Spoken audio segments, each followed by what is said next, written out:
I am told that recently, though, because of farming practices and the continued deterioration due to the Cuban government, that Cuban cigars are no longer enjoy that advantage of being so good.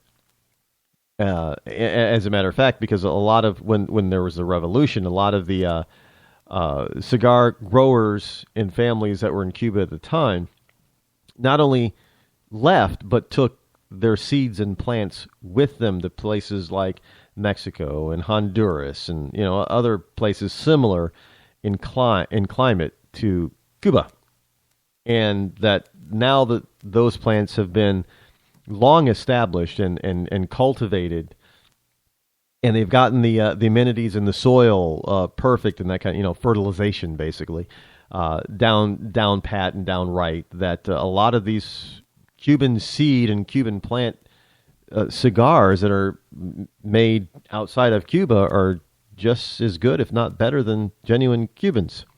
So I guess I'm not missing anything by not having a Cuban cigar. I'm not taking the first plane that I can get to Cuba, by the way. Not doing it. And it isn't because I believe in that the embargo should still be on, because frankly, we're the only country that has it. I know we'd probably be Cuba's largest, trading partner, but it hasn't done us any good to impoverish the entire citizenry of the island nation of Cuba. In fact, it has probably cemented, when the rest of the world lifted their embargoes and stuff, our embargo of Cuba probably cemented the Castro regime into staying in power, even when the rest of the world, except for China, was shedding itself of communism. Sometimes you just got to look and say, well, this didn't work, so we got to try something different. Now, I'm not saying that we run down there and just open up the country of Cuba like Obama did. I mean, you got to hold them accountable for something. But then again, Obama doesn't hold anybody accountable for anything. I mean, Iran, yeah, we're gonna give them an arms deal. They're still gonna get nukes. I love his excuse, his reasoning behind it. Hey, what do you want? We're putting them off from getting a nuke. So instead of them having a nuke next year, it'll be 4 years from now when I'm out of office. So there, how you like them apples? But that's the same thing that he's doing with Cuba. He's not holding Cuba. He's not holding the Castros accountable for anything. He just say, "Well, yeah, okay, we'll just reopen negotiations, and we'll have all this fanfare here in the United States for your embassy reopening, and then we'll go down there and you'll have all this fanfare down there with our embassy reopening, and we'll just be partners and have a good old time," without holding them accountable for anything. In fact, look, you had Raul Castro doubling down, on his distaste for the United States, even while we were in the middle of reopening Cuba to the U.S. The U.S. sucks! Down with America! Kind of just like the Iranians. Death to America! Death to America! Oh, yes, we signed deal to get nukes in 4 years instead of 1. Good deal. Death to America. Anybody else we want to? Yes. We here in China do same. Okay, we take over South China Sea. United States do nothing. But we will someday have death to America. But you give us South China Sea. Yeah. Anybody else? I mean, Putin is not exactly a friend of the United States, but I got to tell you, Putin is one of those. I've come to really, really respect Vladimir Putin. I mean, this is a guy. He would like to see the Soviet Union in some form reassembled, and I'm backing off from his communistic ways. I'm saying, looking at what this guy is doing, what he's done in Russia, what he's trying to do, in certain areas of the world. He's not actually trying to bring back old Soviet-style communism. He's actually pretty pretty popular and pretty favorable to a certain kind of, shall we say, Russian style capitalism. Don't get me wrong. I don't trust the man. Well, I do trust him. I trust him to do exactly what I know he's probably going to do. But I have no doubt that Vladimir Putin is much like Donald Trump. Because Vladimir Putin doesn't care if anybody else wins in his negotiations. As long as Russia wins, that's a win-win for him. And I'm looking at what this guy is doing, what his policies are within his country, and I'm thinking, this guy is pretty savvy. He's pretty smart, a lot smarter and savvier than I originally gave him credit for, which makes him a lot more dangerous than I originally thought he would be. But at the same time, he's doing what he thinks is best for his country and his people. He isn't giving away the store. Now, our guy, on the other hand, Obama, not only is he giving away the store, but he's giving away the entire mall. And that's not Vladimir Putin. And Putin sees, you know what? Hey, there was a time when China and Russia, Soviet Union, they couldn't stand each other. I mean, it was, everybody thought, here, basically, a general population of America thought that, they would, because they were both communist nations, that they would be colluding together. Are you kidding? No. Russia had almost as many weapons pointed at China as they had pointed at us back in the Cold War days. Oh, you want to? There was a Cold War between between the Soviet Union and China, and now Vladimir, good old Putin. He's looking. Well, you know what? You got 1.3 billion people. Russia's got what? Less than 300 million, 200 and some odd million people. Let's look at the odds here.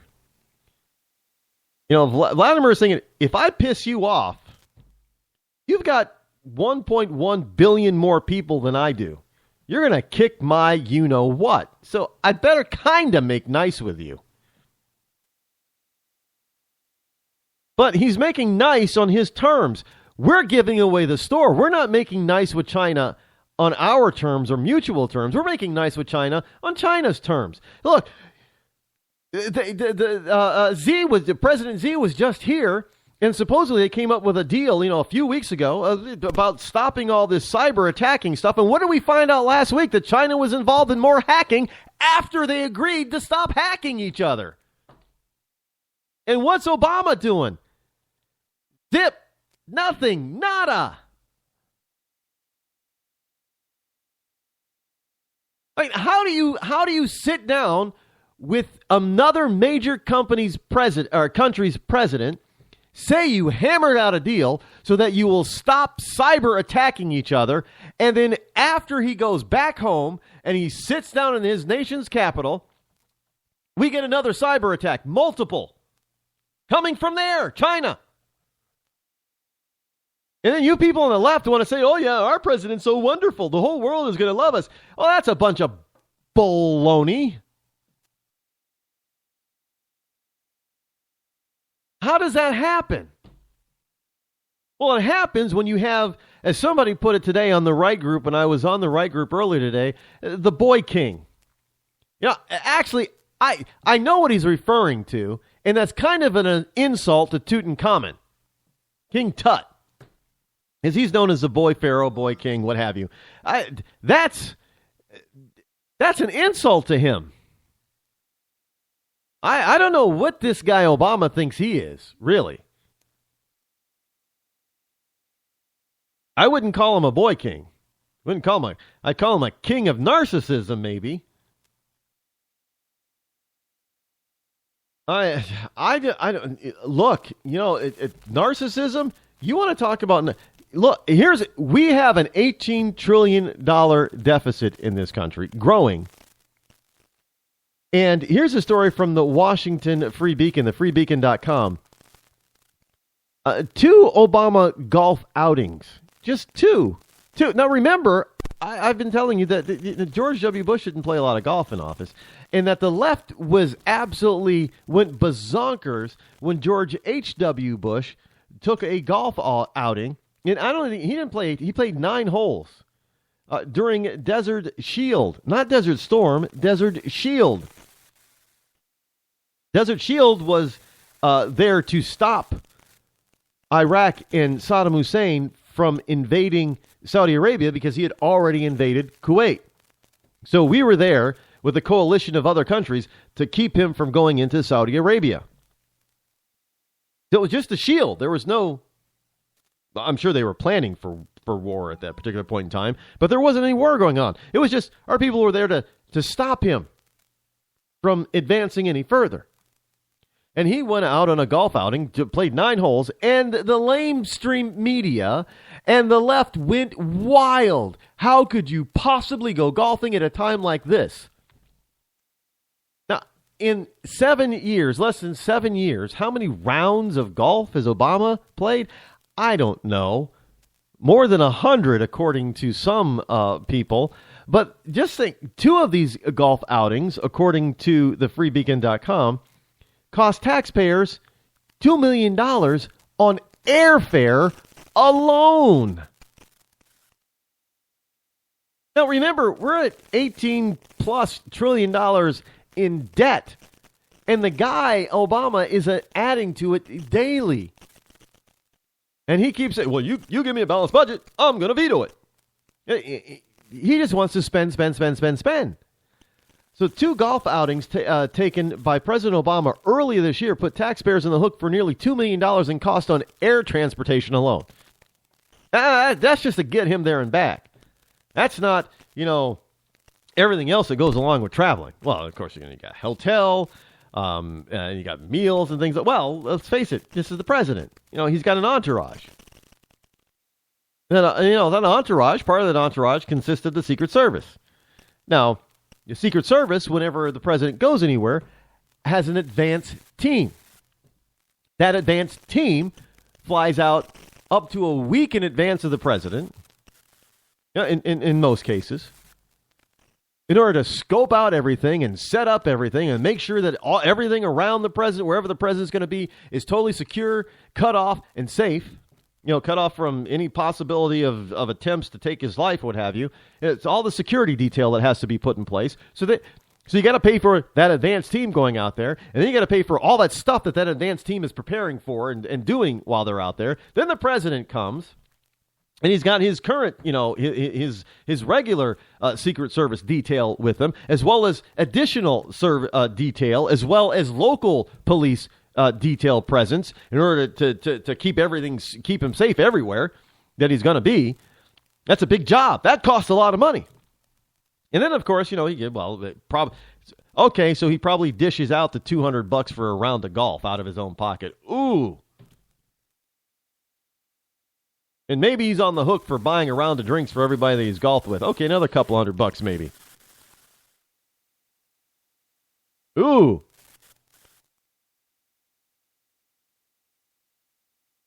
And then he's got to fly back.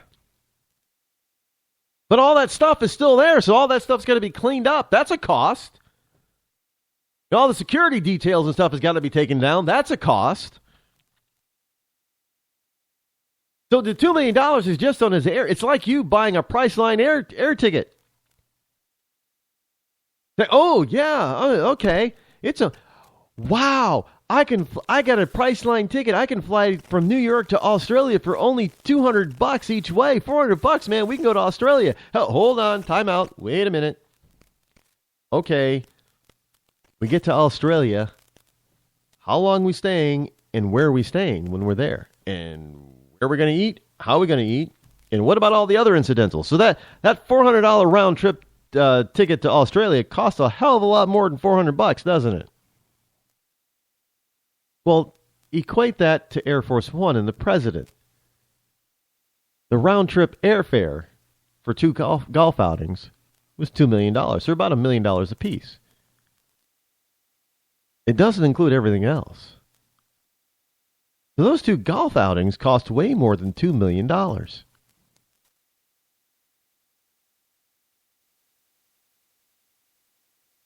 don't know about you, but I don't know if the American people really signed up for that. I sure as hell don't want to pay for any more golf out there.